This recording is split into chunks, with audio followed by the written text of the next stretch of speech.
এরকম অন্য ধারণা তাদের মধ্যে জন্ম নেবে।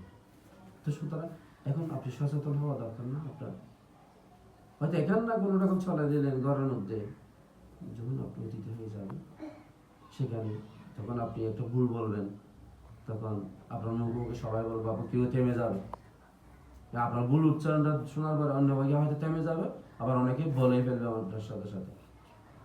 তো আপনি যেমন নিজে মানে ভুল উচ্চারণ করে ভুল করে একটা অসুবিধায় পড়লেন, অন্যদেরকে সুতরাং আমাদের শুদ্ধ উচ্চারণ, শুদ্ধভাবে প্রার্থনা করা, সঠিক প্রার্থনা করা, এটা আমাদের উচিত করতে হবে। এখানে ভুল বলার মানে কারণে মন খারাপ করার কোনো কারণ নেই।